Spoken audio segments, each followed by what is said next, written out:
State media, Kuwait Petroleum Corporation's Mina Al Ahmadi Refinery has been hit by several early morning drone attacks. The Kuwait news agency said on Friday that fire broke out in some units and several were shut down, but no casualties have been reported. Fire and emergency services were immediately deployed to the scene. All right, viewers, more details now coming in, of course. Let's get in a take from our guests in the conversation. I have Brigadier Rajan Jamwal. I want to come to you, Brigadier. Thanks very much for joining us and a very good morning to you. Firstly, UK, France, Germany have all now huddled concerning the blockage and the restrictions that we are seeing at the Gulf of Strait of Hormuz, and how that is affecting these countries that are largely dependent on Gulf for its oil supplies.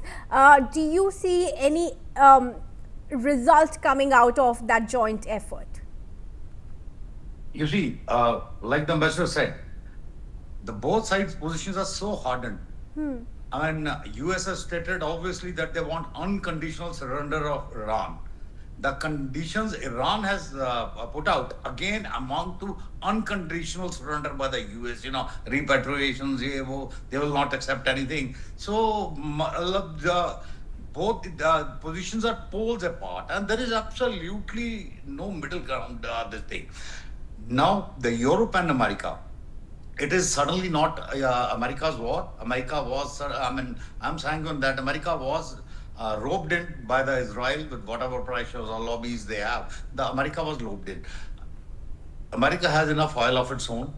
It doesn't, it needs to keep the petrodollar afloat. That is its only, major interest in the region. It doesn't require Gulf region for its energy security per se. However, the Europe requires Gulf energy security. The energy security is alternately getting from Russia. It has been affected, especially the gas post the disruption of the pipelines and all. So there was a major disruption.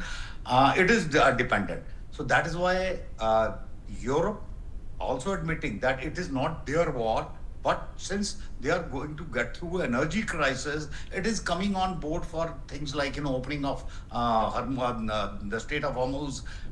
Those things it is coming through. Israel, however, is very, very focused. It struck Iran's oil installations. Of course, they got a little rebuke from US. I think all this is stage managed. The US would know they will strike the oil, this thing, and but the Iranians still did. I think Israelis will still go ahead and again strike Iran's the economic base. That is the oil. This thing they'll gain after some time. All this talks of peace and everything, they are just to buy time. Israel is, it wants to finish Iran and its proxies forever, because for Iran's security, it is essential that last 3 decades what they have suffered at the hands of the 3H sponsored by Iran, it is finished once and for all. Now, how is that possible? Either the stockpile of drones and missiles of Iran gets petered out, which doesn't seem in the immediate future. So either you go in for a little longer haul, maybe month, 1.5 months, so that it gets petered out, because Iran does not have much, capacity to keep building on its own. The propellants come basically from China. The guidance system comes out this thing. In fact, most of the missiles, the precision guidance is through Chinese satellite constellations and all. So some kind of a pressure is going to be made on China to stop giving guidance to those satellite, their satellite constellations to these Iranian missiles. In case they can do it, then I feel Iranians are, they will not have much potential left. On the other side, we see Kurds also getting ready now. Kurds are getting ready to activate the western border.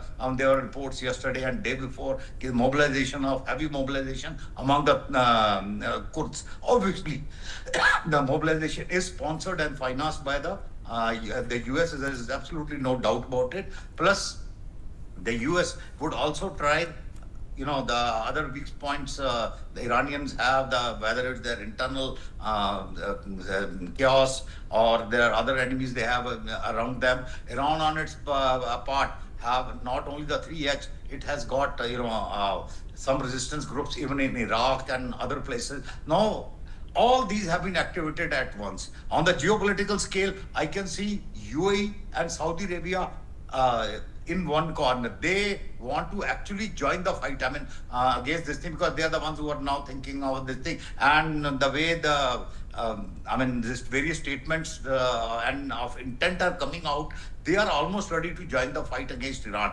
However, countries like Oman, they are playing absolutely neutral. Countries like Qatar, they are neither here nor there. They are playing in between. So it's a question of time. We will have to see how does the thing. In case all the Western powers come together to open the Strait of Hormuz, Iran loses a major, bargaining point it has. Yeah, but we don't see that Hormuz is happening. We don't see the Western countries actually coming into the support of United States.